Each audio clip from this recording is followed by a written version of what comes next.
Ever since he was a baby, Theo felt different, like the sky whispered to him. He would lie in his crib, arms reaching upward, giggling not at mobiles or toys, but at clouds drifting beyond the windowpane. As he grew, he'd climb trees not to explore but to get closer to the sky, always staring at birds with a longing no one understood. He lived in a quiet town surrounded by hills and forests, where nothing unusual ever happened. His parents, loving but practical, thought he had his head in the clouds, until the day he turned 12. It started with a feeling, a strange, tingling pulse in his spine whenever he stood in the open air. On one windy afternoon, standing on a grassy hill, Theo stretched out his arms instinctively, and before he could question it, his feet left the ground. At first, it was just a few inches, like the earth had loosened its grip. Then a foot. Then two. Then he rose like a kite caught in the wind, except there was no string, no one holding him back. Panic surged through him, but so did a strange joy. He flailed and crashed into a bush, but he had flown, even if for a second. For weeks, he practiced in secret, going out at dawn, away from the town, where the wind was gentler and the trees stood still in awe. His flight wasn't graceful. At first, it was more like hopping with style, but each time he trusted himself more, the sky lifted him higher. Eventually, he could soar above treetops, drift over rivers, and even race hawks in the golden light of morning. But with flight came questions. Why could he fly? Was it magic? Mutation? Destiny? No answers came, only more questions, and a growing urge to do something more. One day, while flying over a distant hill, Theo saw smoke, a forest fire, creeping fast toward a hiking path where two children were trapped. Without hesitation, he dove. The children screamed in fear until Theo landed beside them, his eyes wide, soot covering his shirt, and wings of wind spiraling behind him. "Come with me," he said.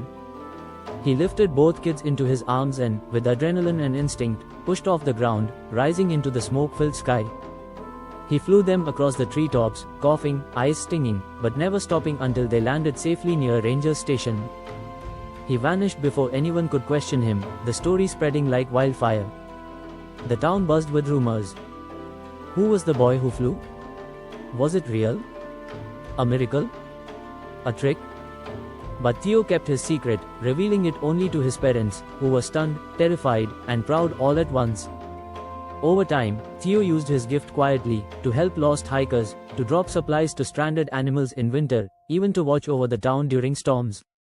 But with each act of kindness, he felt a pull toward something greater. One night, as he flew alone under a starlit sky, he heard a sound, faint but clear, a whisper from above, calling his name. He rose higher, past the clouds, where the air grew thin and stars pulsed like heartbeats. There, in the space between earth and sky, he saw them, others like him, flying freely, silently, their eyes glowing with knowledge. One approached, not with words, but with thoughts. "You are not alone, Theo, you are one of the skyborn." They told him the truth. Long ago, a rare few were born with the gift to defy gravity, meant not for fame or spectacle, but to guide, protect, and awaken the world below. He had been chosen not because he was special, but because he was kind. They offered him a place among them, to train, to grow, to understand his purpose. Theo hesitated, thinking of his parents, his friends, his quiet life. But he also thought of the children he had saved, of the wind in his face, and the joy in his heart when he touched the sky. With a final glance at the world below, he nodded. For years, the town wondered what happened to the boy named Theo. Some say he moved away. Others say he never existed at all.